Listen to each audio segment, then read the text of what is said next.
What's up, everybody? Welcome to the Pick Six Podcast, CBS Sports Daily NFL Podcast. I'm Will Brinson. I'm your host. It is Sunday, December 19th, and this is the Week 16 Early Odds Look Ahead.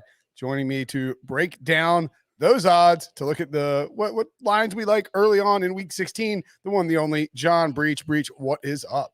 Brinson, we're less than a week from Christmas. That's what's up, and we are going to treat everyone to some holiday picks, right? Is that the plan here? Yeah, holiday picks. We got Christmas time. Christmas. I'm wearing red because that's what Santa wears. I got my green duck shirt back here. The band Duck. My guys. Quack, quack, quack. Duck groove, baby. Anywho, let's oh yeah, if you're on YouTube, hit that like button, or if you're watching, whether you're watching live, we're gonna just start. I think we're gonna start doing this show live every Sunday night. So subscribe. I don't know, maybe at halftime of Sunday Night Football, we'll break it all down. So hit that subscribe button. You'll get alerted when we're about to go live or when we do go live. And we would love to enjoy your presence in those comments section. Comment section. I don't know. Anyway, let's get to it. Shall we, Breech? Let's do it. Start with my 49ers. Your 49ers. Oh, by the way, you can leave reviews on Spotify now. So if you listen to this podcast on Spotify and like this podcast, do us a favor and throw a 5-star rating and review. Or I guess not reviews, you can do ratings. Anyway, 49ers at the Titans. My 49ers are coming to your city. And they are 3-point road favorites over the Tennessee Titans with a 44.5 over-under on Thursday Night Football. Breech. This is the battle of the city where I used to live against the city where I currently live. So this one strikes close to my heart.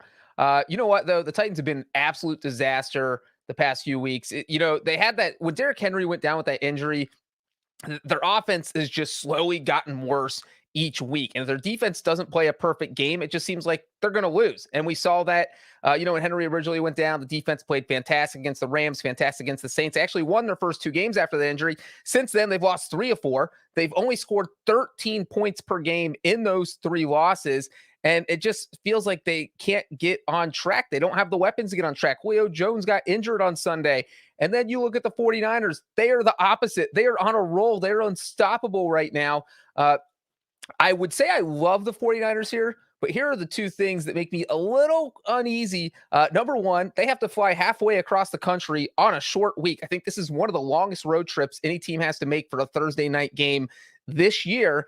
And they are playing a Titans team that is, I think, second in the NFL in stopping the run. They've given up the second fewest rushing yards. So it is not easy to run on Tennessee. That's San Francisco's bread and butter. If you stop them from doing that, the Jimmy Garoppolo has to beat you. And I don't know that many faith in Jimmy Garoppolo. That being said, I think the 49ers will be able to run the ball, and I'm going to take them to cover, even though I hate picking against a primetime underdog at home, especially where they're in my backyard. It hurts even more. Yeah, they have been very good against the run. They gave up 8 rushing yards to the Jaguars 2 weeks ago. I need to look and see exactly what they gave up to the Steelers, but I'm pretty sure they held Najee almost entirely in check. They also gave up just 105 to the Patriots, and that was their first game giving up more than 100 yards since, oddly enough, Jacksonville back in week 5. Held Jonathan Taylor under 100 yards twice. Yeah, I mean, they are good against the run. That is concerning. I do think, though, that the 49ers run game is a little different just because of all the bells and whistles that they put on it. You're preparing for it on a short week. That makes it difficult to deal with all the motion that Kyle Shanahan uses. Deebo Samuel coming out of the backfield. That it just makes things a little bit more difficult. That being said, I mean, I lean towards the 49ers as well, but just because they're so hot. But I think from an early odds perspective, you don't need to jump on this game right now. I would be pretty surprised. Well, I guess I see a 3.5 out there. So maybe I can't see it getting that far out there. I mean, the Titans are going to hang. They're good enough to hang. This game, they're not going to be like +5 at home. They lost to the Houston Texans 3 weeks ago, and they haven't looked much. The only win they have is Urban Meyer got fired after it. Yeah, and Julio Jones was ruled out with a hamstring injury this week. There's almost, I would guess, very little chance he's able to play on Thursday if he couldn't come back against the Steelers. I don't think A.J. Brown is eligible to play on Thursday, right? Am I crazy? I mean, maybe I'll look it up, but I guess I shouldn't lob that out unless I'm entirely sure. Okay, so maybe he could come back this week, but it's still probably a long shot. So it may be Ryan Tannehill and nobody. So yeah, if that's the case, it's possible that this line creeps up a little bit. I can't see it getting that far out there. I do like San Francisco, though, even on the long trip on a short week. The Browns moving to Christmas Day. Ooh. Browns at the Packers. It's kind of funny because you know what the day after Christmas is called, right? Boxing Day. Are we in Canada? Is that Canadian? It's been Boxing Day, the day after Christmas. Am I crazy? Is that in Canada though? I don't know. It's funny because the Packers are playing on Christmas the day before. If you pack your box, you see what I'm saying? Anyway, and then you put it in the brown truck and you send it. So Browns at Packers. Packers -7.5, over under 45.5. We record this on Sunday night during Sunday Night Football at halftime. We don't know what's going to happen with the Browns yet because they play at 5:00 on Monday, the doubleheader that was moved. That means they have a short week going into the Christmas holiday where they have to play again.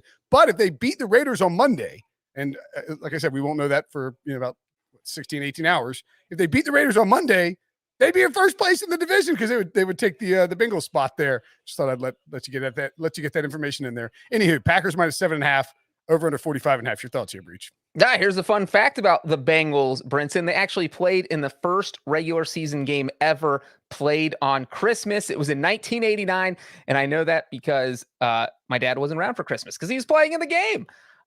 Very sad day in my family because, you don't want your parents not there for Christmas. Anyway, this particular game between the Browns and the Packers, to me, it feels like a disaster for Cleveland. That's a big point spread. But you see the Browns and you're like, oh, we got the game postponed to Monday. That's a good thing because we might have some of our COVID guys back. But now you have a short week and you have to turn around and play on Saturday. And the NFL is not going to move a Christmas game no matter what happens. Nope. You're not guaranteed to have everyone back from the COVID list.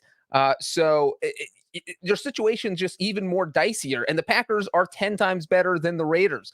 So I just think Cleveland's going to be a tough situation. Aaron Rodgers is so much better than Baker Mayfield. The Packers offense is just running on all cylinders right now. It's so good.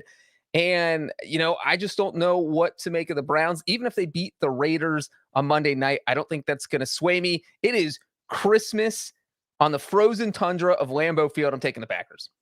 Yeah, I would probably take the Packers here as well. And I do think that this is one where, and look, we can't predict COVID situations at all, obviously, but the Browns are pretty banged up. They are dealing with, and they should get some guys out of COVID protocol, and all those COVID guys should be ready by Christmas because you have a full week and a half since they really went into that. We would assume that would happen. So should be fairly healthy coming into this game. The problem is, I think that this line, if you want to take the Packers, you should take them now. I think this line gets up closer to 10. Green Bay went into Baltimore, granted no Lamar Jackson, but I thought played really well. Ran the ball effectively, can throw the ball all over the place. Rodgers is locked in, sort of chase. And by the way, Sunday Night Football, Tom Brady not putting up any numbers.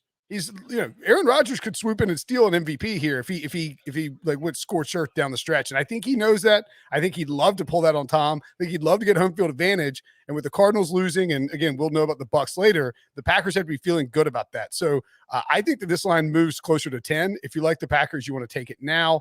The total, probably weather dependent. Let's see if it's December in Lambeau Field, so predicting it is kind of insane, but it's going to be 15 to 17 miles an hour wind, and it's going to be like 18 degrees. So good luck with that, Browns. I guess they're used to it of all the teams, but it's not going to be an ideal time for Baker Mayfield to be chunking the ball around the field. Colts at Cardinals. The Cardinals are just -2 against the Indianapolis Colts, who vaulted themselves into the playoffs with a huge Saturday night win over the Patriots. The Cardinals went to Detroit and lost to the Lions. They looked awful. This is a cool Saturday night game. Over under 48.5. Can Arizona bounce back in this spot, Breech? The Lions, Brinson? How do you lose to the Lions? Look, I'm trying not to overreact to this loss, but I don't know how not to overreact to it. This was a totally embarrassing loss. I remember when the Lions won their first game of the season against the Vikings. I turned around and picked the Vikings the next week because I thought they would bounce back. I don't have that same feeling with the Cardinals. They have to come back and play an extremely tough game. And it's not like they slipped up and fell on a banana peel in Detroit. This was after they got, their stuff handed to them against the Rams. They played 2 bad games. And now, they have to play a Colts team that is really, really good at running the ball, as we've seen with Jonathan Taylor over the past few weeks and really the whole season. And you know what the Cardinals aren't great at? Stopping the run. I think Frank Reich's going to do what he did Saturday night against the Patriots. He's going to run it 40 times, let Carson Wentz maybe throw 10 passes, and that's going to be the recipe for a Colts win. So it's Christmas night. I'm rolling with the Colts. I like the Colts as well on this one, and we're not alone. This line is already ticked down to Cardinals minus one in some spots, and I would expect it to keep moving in that direction. Would not be surprised at all if the Colts are favored on the road on Christmas night in Arizona against a team that in the Cardinals that has had these troubles with the second half of the season in the last few years and has struggled to close out seasons, was the number one seed, but is certainly taking on water. They've been okay at stopping the run at times, but it does feel like the JJ Watt thing sort of hurt them. They've given up 150 yards twice in the last 6 weeks in terms of their run defense. And you will see a heavy dose of Jonathan Taylor in this one for sure. So I lean that way as well. I think that's one of the bets I would make immediately if I was betting right now. I would go ahead and get the Colts in because I think they end up being favored. You can get even money on the money line. That's a pretty nice little look. Also would not hate the under here either because we saw it with the Patriots game. The Cardinals are not exactly high octane. DeAndre Hopkins is out. They're adjusting to life without him. The Colts are more than willing to chew clock. And like I said, that total is pretty up there. Let's take a quick break. And when we come back, the Bengals. First place Bengals. Are they favored over the Ravens? The Bengals leapt into first place by virtue of Baltimore's loss on Sunday afternoon to the Packers. Your first place Bengals, Breech. Congratulations. On Sunday, they will host those Ravens. And they are 3-point favorites over Baltimore at home with an over-under of 43.5. Obviously, this line could swing dramatically if Lamar Jackson is able to go. Although I thought Tyler Huntley looked pretty good in his action against Green Bay. Yeah, I mean, they looked good late, but they didn't look so good early, and that ended up being why they lost. But, I mean, the Bengals offense just looked completely average for all 4 quarters against the Broncos. But, this is the biggest game the Bengals have hosted at Paul Brown Stadium in 6 years. Probably, I mean, it has been a while since they have hosted a game of this magnitude where you take a huge step toward the postseason if you beat the Ravens. And, what we saw the first time around, I think a lot of people forget, that was on the road in Baltimore when the Bengals won that game 41-16. And the Bengals are a matchup problem for Baltimore. And the Ravens are missing so many players. We don't know if Lamar Jackson's going to be 100% healthy. And so I just think the Bengals, I don't know, they're going to roll to a 41-16 win again. But I do think they are going to cover this, and everyone in Cincinnati is going to go crazy and celebrate by eating Skyline chili all week. Disgusting. And then that whole city will smell like so poops. Delicious. I think I probably lean towards the Bengals, but it looks like we might be able to wait on this because of the early line movement has it sliding towards Baltimore. And I would anticipate that as the week sort of goes on, if Lamar looks like he's going to be able to go, then that'll probably end up being closer to a pick 'em, don't you think? Well, I think this line was probably made with the thought that Lamar Jackson was probably going to play. Yeah. But once it's official, I could see it, sliding towards Baltimore by a point or two. Yeah, and it's basically like a hedging line. It's like, all right, you can take the Bengals if you want, but you're laying these points and risking the idea that Lamar will be in. It probably closes at like a pick 'em or one, maybe, probably a pick 'em if Lamar does play. But then if he doesn't play, that's the other thing too, is you could get some value here probably if Lamar doesn't, if it maybe monitor it throughout the week. And if it looks like Lamar might not play, you jump on the Bengals and grab that line because it could slide a good ways up. I think if he's not able to go, even as good as Tyler Huntley looked in the second half against Green Bay. The Bills at the Patriots in a massive AFC East rematch. It's all the Patriots in the win game take down the Bills in Orchard Park. Now the Patriots just a 1-point favorite against Buffalo at home in a game that ultimately will probably decide the AFC East.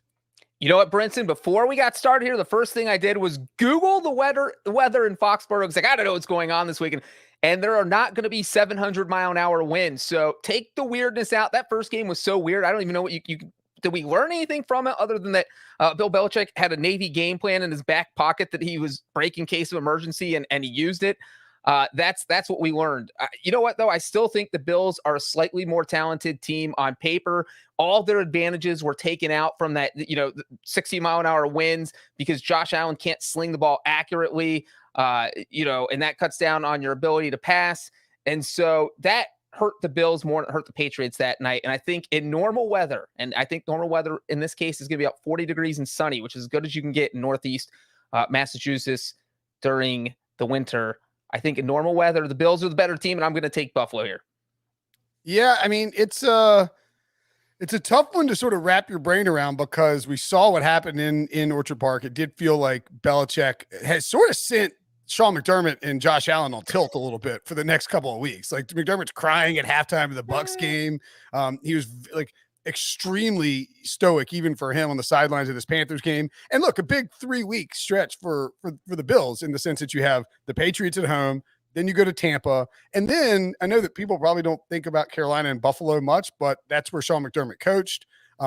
It's where a lot of their players come from. Brandon Beane was there as well. So it's sort of a kind of a big rematch, a big matchup for them, I think, even with Carolina being a poor team. And now you have to go to Buffalo, to New England and play the Patriots in this massive spot. I do think the Bills will regroup, but they are so bad against the run, and they don't have Tre'Davious White. Like, I don't think what they did against Carolina was all that impressive, even though they did cover. It required some – like the Panthers moved the ball, and the Panthers offense is miserable. There is no reason. And the Panthers didn't have a kicker, so they had to go for it on 4th down and do crazy stuff. Yeah, I mean, it was a weird game for sure. And I think I'll lean towards the Patriots. I'm not going to get off Patriots Island just because of what happened against Indianapolis. I just think Buffalo is sort of scuffling right now, although Josh Allen did find a little something at times against Carolina. Give me the Patriots. I think it'll probably slide out a little bit more depending on injury news throughout the week. So I will take the Patriots now as -1 or just buy it on the money line because I don't want to deal with them having to cover. Probably won't move a ton though. Rams -3 at the Vikings on Sunday, over under 49.5. I was about to say the Rams. I was like, what did the Rams do in week 15? Oh, that's right. They had their game postponed to Tuesday. They actually appear to have gotten hosed by the postponement because a bunch of Seahawks will test out of the COVID protocol, and a bunch of Rams appear to be going into the COVID protocol, although some guys are coming out as well. Odell Beckham. It's a whole mess. We don't know exactly who the Rams will have, but I would think, Breech, that teams that are coming off of these weeks where they had a bunch of guys in the COVID protocol on the COVID list would tend the next week to be a little bit healthier, a little bit safer bets because, you're not going to be tested as regularly if you've been on the list or have tested positive. So what do you think about Rams at Vikings? I would actually love to talk to the Rams about how they felt about the game being postponed, because the two other teams that were dealing with the big COVID outbreaks, the Browns, they wanted the game postponed. They said, we do not want to play Saturday. Washington said, we do not want to play Sunday. We prefer it to be moved. But the Rams and the Eagles were mad about it. Right. And the Raiders were mad about it being moved, but we never really heard anything from the Rams. And that's because, yes, they could get people back, but now they play on a Tuesday. They have to turn around and fly halfway across the country and play on Sunday. And that's not ideal if you're the Rams. And especially, like you said, if you're not getting your players back off the COVID list, it's like a net negative here. You're at a disadvantage. So that adds kind of a little bit of a craziness factor. And the other craziness factor is that they're playing the Vikings. Everything about the Vikings is crazy. All their games are crazy. 12 of the 13 games have been decided by one score. So no matter what happens, Vikings games go down to the wire. And if this spread's going to sit at 3 points, it's really split. Because if it's 3 or under, I feel like I'm going to take the Vikings. But if the Rams are favored by 2.5, I would take the Rams. But at 3, I'm going to take the Vikings. It's going to be a one-score game, and I think the the Vikings are going to cover at home. Yeah, I lean towards the Rams. Was probably my bias towards the Rams. I think the COVID stuff will play a big role in this. And Minnesota plays on Monday. The Rams play on Tuesday. Really, before you bet this, you need to see who comes out of those games. If something, because we're watching Bucks and Saints, and the second half is kicked off as we're doing this podcast. Mike Evans and Chris Godwin have been ruled out. They aren't playing in the game. And if you were betting on the Buccaneers next week when they play, I don't know who they play next week. Anyway, if you're betting, good for no, probably the Panthers because they play them twice in the last 3 weeks. If you're betting on the Buccaneers, like minus 14.5 at the Panthers, that would change pretty dramatically if Mike Evans and Chris Godwin were going to be out. So I think you probably hold off on this one. I lean towards the Rams. The total is a little high. Los Angeles will lean into it and pound the ball, but Minnesota raises the floor. It could end up being a shootout. We'll have to see. If the Vikings are able to score, this game goes way over the total. It is indoors. You don't have to worry about weather. I might actually like the over now. I think this could climb up a bit from where it started, which was, although it's dropped half a point from 49.5 to 49. Steelers at the Chiefs. Oh, slap in the face of Ben Roethlisberger. He's a 10-point underdog on Sunday Night Football against Patrick Mahomes with a total of 46.5. Breech.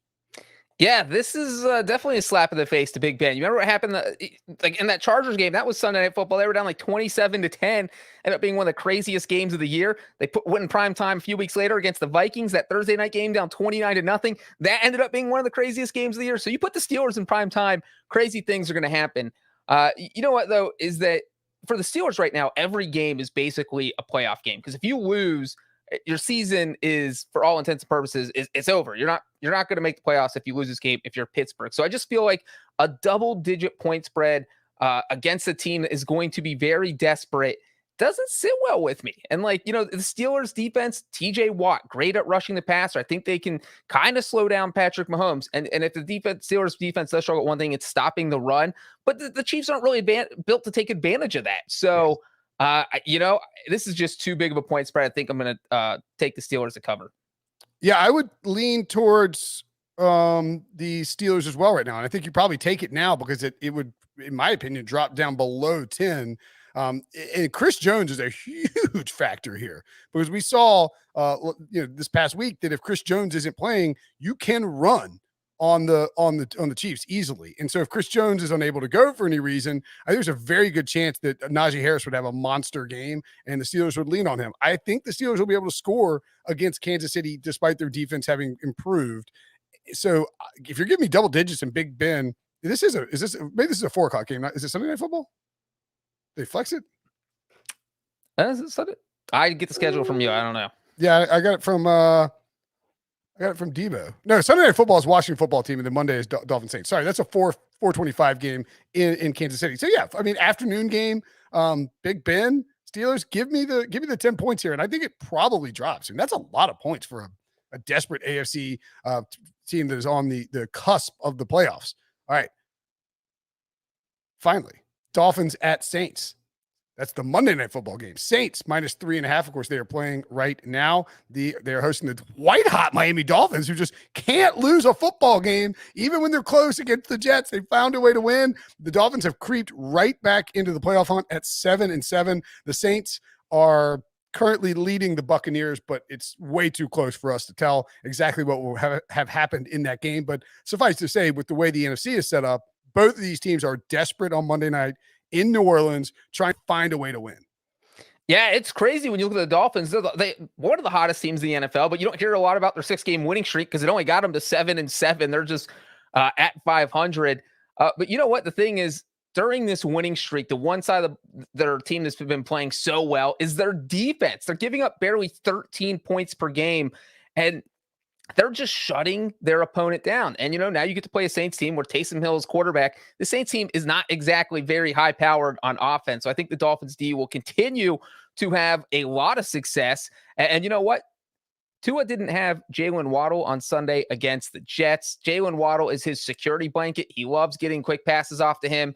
And if Jalen Waddle is back on the field for this game, then I really, really, really like the Dolphins to cover. If he is not back on the field, then I only kind of like him to cover. I like the Saints in this one. I think the Saints are built to mess up the Dolphins pretty good at home. And I know 3.5 is a little stinky. That line, we're not going to see a line up for that right now because, smelly, fishy.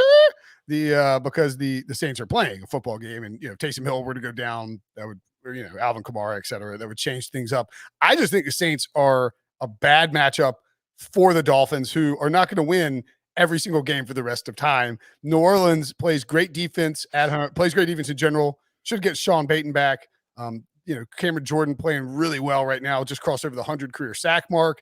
And Alvin Kamara should be able to do plenty of damage against that Dolphins defense. So give me the Saints here. And I don't think it goes out of control running one particular way unless there's some injuries to the Saints on Sunday night against the Buccaneers. All right.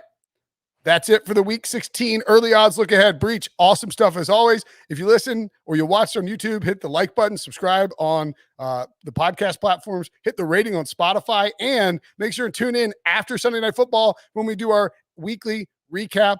See you guys.